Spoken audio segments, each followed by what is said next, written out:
Nada menos de 5 milhões de acidentes de trabalho foram registrados no Brasil entre 2007 e 2013, segundo uma atualização divulgada pela Previdência Social. Deste total, 2 milhões e 250 mil resultaram em afastamento temporário do trabalho, invalidez permanente ou até a morte. Pelo menos 58 bilhões de reais foram pagos pelo INSS em indenizações aos acidentados neste período. Quais são os direitos do trabalhador e quais os deveres da empresa? Para esclarecer estas e outras dúvidas sobre este assunto, o convidado do programa Saiba Mais de hoje é o advogado José Augusto Lira. Como vai, doutor? Tudo bem? Obrigado pela participação. Eu que agradeço. Doutor, então, o que configura um acidente de trabalho? Perfeito. Um acidente de trabalho é um ato praticado pelo empregador que concorre direta ou indiretamente para aquele infortúnio. Eu costumo dizer o seguinte: uma coisa é eu falar para os meus empregados. No próximo sábado teremos um torneio de futebol society de adoração ao meu chefe. Eu estou convocando todo mundo. Qualquer problema que aconteça num evento desse será configurado acidente do trabalho. Uma outra coisa é eu falar: no próximo sábado eu convido a todos para que venham para um evento de futebol de adoração ao chefe. O que acontecer nesse dia não vai ser acidente de trabalho. Então, uma coisa é o ato determinativo do empregador. Ele quer que você faça aquilo. Outra coisa é o ato de vontade. Você vai ou não ao encontro da empresa no próximo sábado? Essa é a primeira colocação. A segunda colocação vai ter que ser um ato praticado pelo empregador ou a omissão desse ato. Vimos agora, né? Segundo, vai ter que ter a ocorrência de um dano. Vai ter que gerar numa outra pessoa o dano. E para se configurar o acidente de trabalho, vai ter que ter uma relação entre a primeira afirmativa que eu fiz, a ação ou omissão do empregador, a existência de um dano. Teve uma relação entre esses dois, o resultado configura o acidente de trabalho. Agora, existem tipos de acidente de trabalho, né? Poderíamos definir quais são esses tipos? Pois não. Nós temos primeiro o tipo da residência local de trabalho, que nós chamamos trajeto. Residência, local de trabalho e trajeto, que ele é o mais usual, né? A característica dele. O setor de perícias médicas do INSS, ele é que é o competente para entender o que é tipo. Eu posso entender, por exemplo, e defender de que se um cidadão sai do seu trabalho, vai à sua faculdade e da sua faculdade vai para o seu domicílio, isso é uma rotina habitual. Se ele sofrer um acidente entre a saída do trabalho e a ida à faculdade, isso para mim vai ser acidente de trabalho, porque isso é uma habitualidade. O acidente de trabalho, ele se preocupa bastante, Gabriel, com a questão da habitualidade, ou seja, algo que é habitualmente feito. A eventualidade pode gerar acidente de trabalho? Pode, mas já é muito difícil, que é algo que o empregador não concorreu.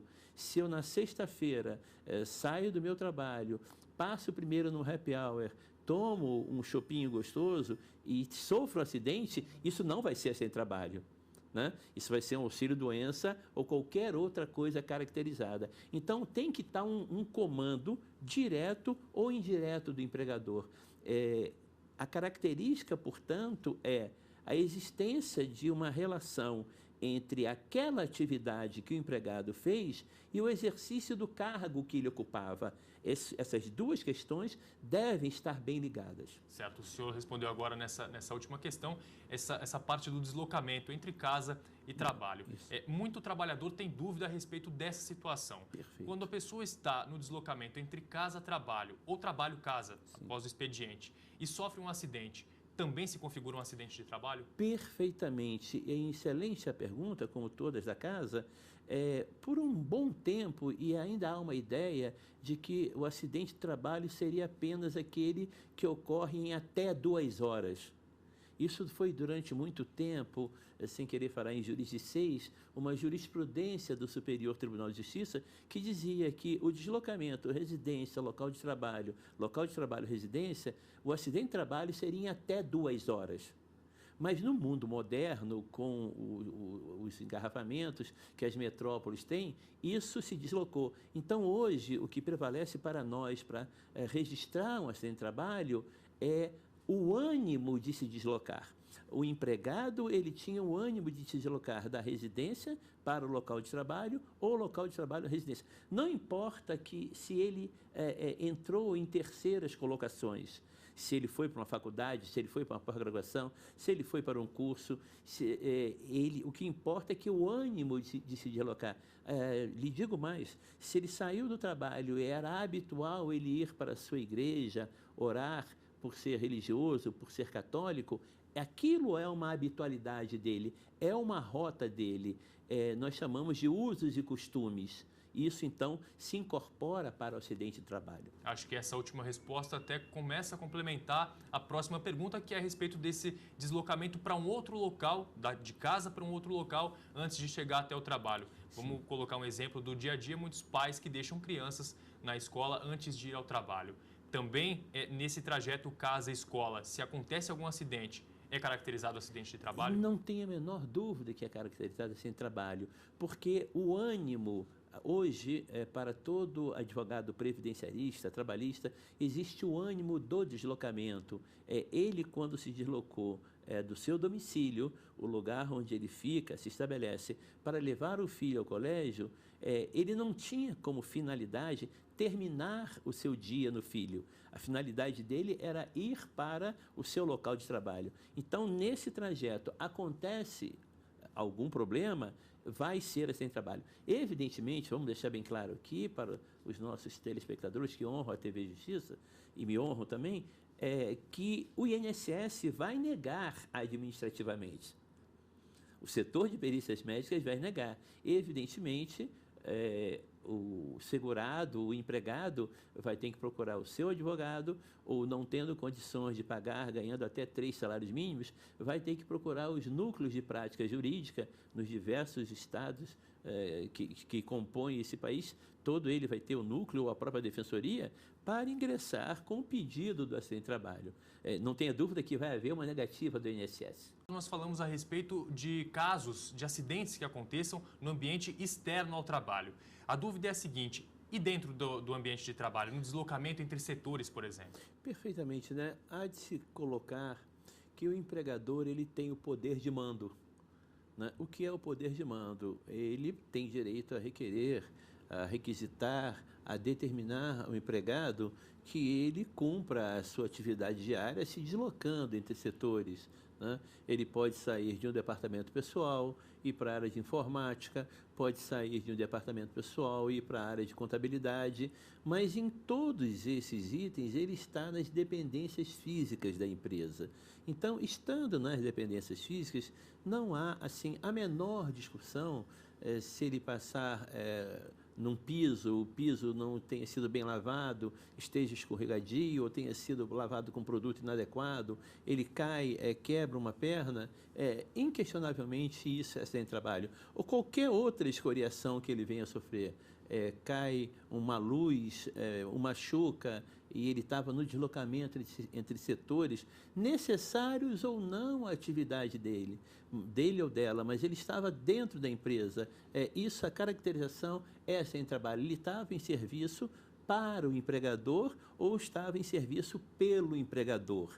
O para e o pelo, para nós, são itens que, quando você recebe um cliente, quando qualquer pessoa conversa sobre isso, o que você fazia, como é que você fazia, por que você foi fazer. Nas duas respostas, o acidente de trabalho vai estar configurado. Quando chega a direção da empresa, enfim, quando a empresa fica sabendo que aconteceu esse acidente, ela não deve ficar omissa, ela deve fazer alguma coisa para aquele trabalhador para que ele seja amparado, né? Perfeitamente, né? Existe um documento chamado CAT, Comunicação de Acidente do Trabalho, que o empregador tem a obrigação de expedir o CAT. Explico. Vamos imaginar que, em havendo óbito, o CAT deve ser expedido no mesmo dia. Vamos imaginar que alguém que tem uma atividade que trabalha aos domingos, não importa, houve um acidente de trabalho, quem trabalha em fast food, lanchonete, shoppings, etc., houve acidente de trabalho, tem que ser preenchido o CAT. Não havendo óbito, o CAT deve ser preenchido no primeiro dia útil, imediatamente após. Certo. Entre os direitos do trabalhador que está afastado, entra o 13º, a pessoa que está afastada do trabalho pode receber o 13º salário? Perfeitamente, ele vai receber o 13º salário, né? A parte que ele trabalhou, o empregador tem que pagar dentro do número de meses. Vamos imaginar 12 meses. Ele trabalhou 8 meses. O empregador vai ter que pagar 8 dozeavos, considerando que um ano tem 12 dozeavos. E o INSS vai ter que pagar os 4 dozeavos. Há só uma questão que deve ser bem colocada: para fins de férias, na CLT, artigo 133, inciso 4º, se o empregado ficar afastado por mais de 6 meses, no período aquisitivo de 12, por mais de 6, seja por auxílio-doença, o que não é o caso da nossa entrevista, seja por acidente de trabalho, nesse caso ele perde o direito às férias.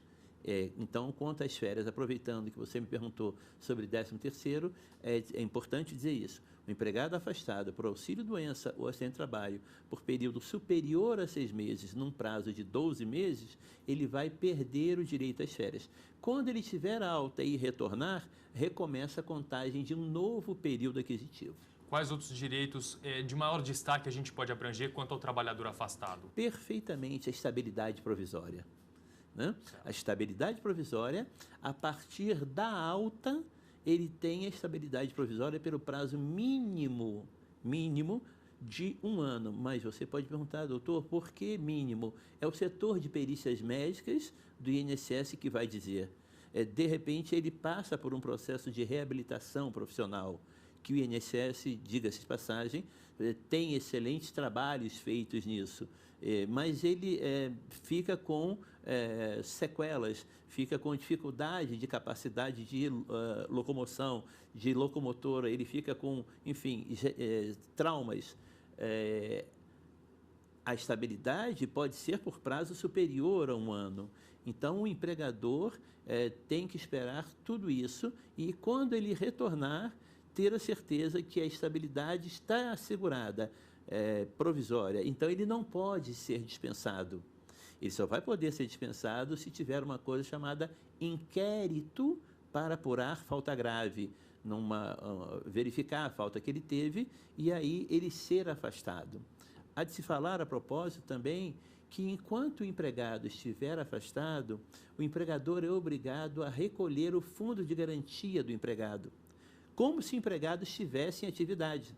Então, todos os aumentos que a categoria tiver, aumento seja por acordo coletivo, né, seja por convenção coletiva ou pelo próprio dissídio, a base de recolhimento do empregado deve ser alterada, né, com aquele aumento, independentemente do benefício que ele receba. O benefício que ele está recebendo não tem nenhuma ligação com o salário que ele ganhava, mas o recolhimento do fundo de garantia é feito sobre o salário.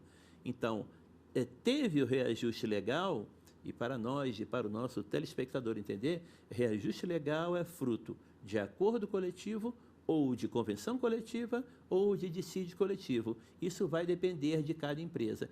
O aumento do salário, a base de cálculo é feita, isso vai refletir, vai resultar um melhor fundo de garantia para o empregado.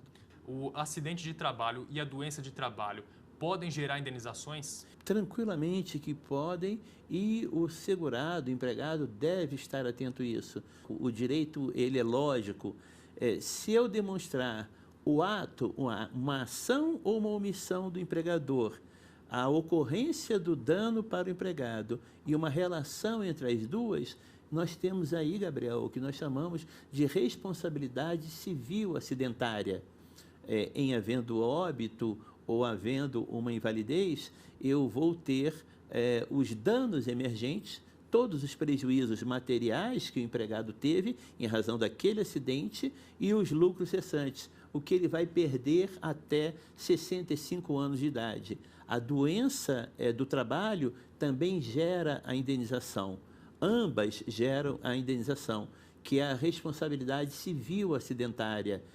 Todos nós encontramos isso no Código Civil, a partir do artigo 927, que dá o direito ao segurado, repito, a procurar seu advogado ou a procurar os núcleos de prática jurídica nos diversos estados e requerer, junto ao Poder Judiciário, o pagamento dessa indenização. Com absoluta certeza, isso dá sim. Não há como falar em acidente de trabalho sem citar prevenção, que, se não a mais, talvez seja uma das mais importantes características para se evitar um acidente de trabalho. O que a lei determina, doutor? Equipamentos de proteção individual são um deles? Perfeitamente, né?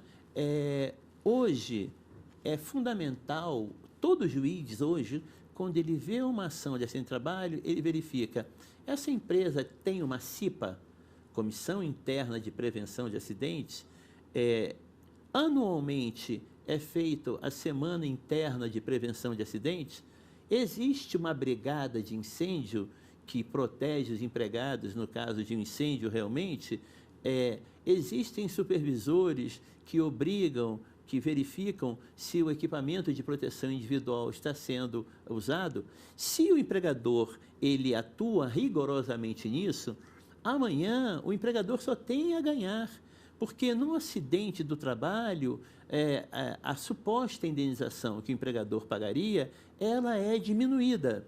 O juiz entende que o empregador ele foi atuante, ele foi firme no seu propósito. Agora vamos do outro lado, a empresa não tem CIPA, a empresa não tem reunião, a empresa não tem a Semana Interna de Prevenção de Acidentes.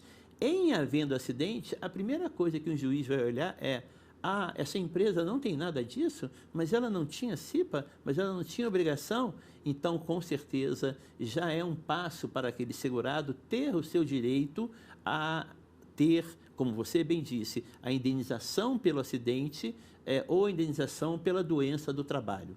Tá certo. Doutor, muito obrigado pela presença e por aceitar mais uma vez o convite da TV Justiça. Eu agradeço. Tá certo. O Saiba Mais fica por aqui. Até a próxima.